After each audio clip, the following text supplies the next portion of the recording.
Dans l'épisode d'aujourd'hui, nous allons embarquer pour un voyage de plus de 2300 ans dans le passé. Notre destination ? Le brillant esprit d'un homme dont le nom rime avec génie, sagesse et originalité. Oui, vous avez bien deviné, nous allons parler d'Aristote, l'homme qui, sans le savoir, allait devenir le père de la pensée occidentale. Mais attendez, saviez-vous qu'Aristote était en fait l'élève de Platon ? Oui, c'est vrai, l'un des plus grands esprits de tous les temps était assis, comme vous et moi, à écouter un enseignant qui se trouvait être Platon lui-même. La grande ironie est qu'Aristote a fini par réfuter bon nombre des idées de Platon, prouvant que parfois, le disciple peut surpasser le maître. Alors, aujourd'hui, nous allons explorer certaines des citations les plus influentes d'Aristote et plonger dans leur signification. C'est parti! Nous sommes ce que nous faisons de manière répétée. L'excellence, donc, n'est pas une action, mais une habitude. La totalité est plus que la somme de ses parties. Le bonheur dépend de nous-mêmes. L'amitié est une âme en deux corps.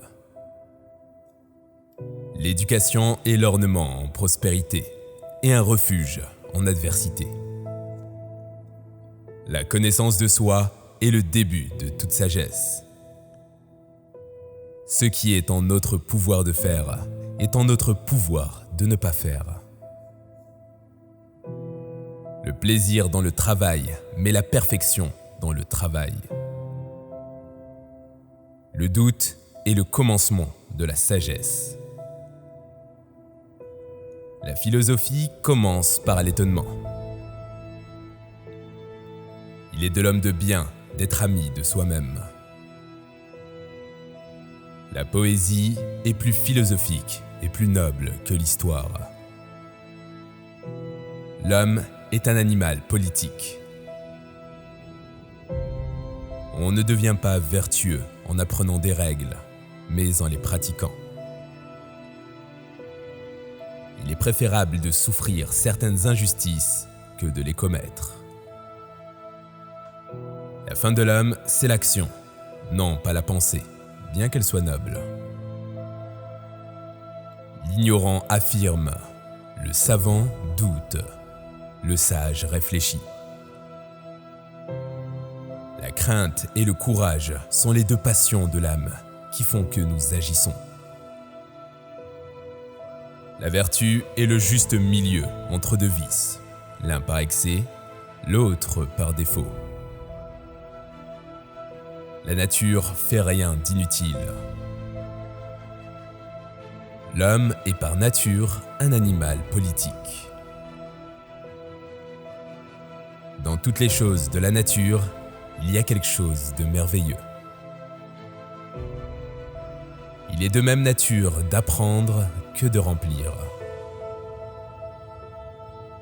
Ce que nous devons apprendre à faire, nous l'apprenons en le faisant.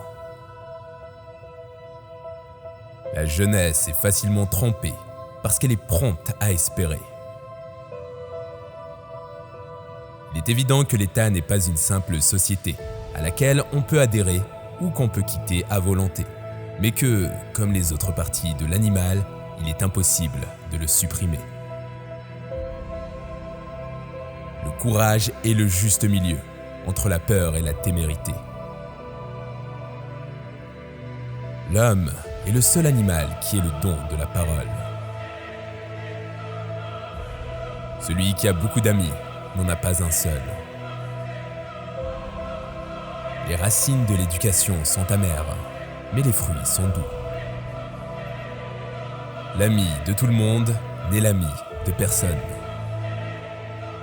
L'homme qui est incapable de vivre en société ou qui n'en a pas besoin parce qu'il se suffit à lui-même doit être soit une bête, soit un dieu.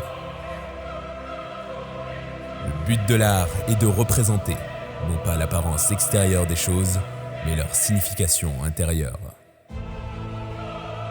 La sagesse est le fruit d'une longue expérience. L'homme supérieur est celui qui reste toujours fidèle à l'espoir, ne pas persévérer et lâcheté. Il est bien préférable de savoir quelque chose de tout que de tout savoir d'une seule chose. Si vous avez aimé ces citations, vous devez absolument écouter les citations de Platon. Elles sont incroyablement inspirantes. Cliquez ici pour regarder la vidéo.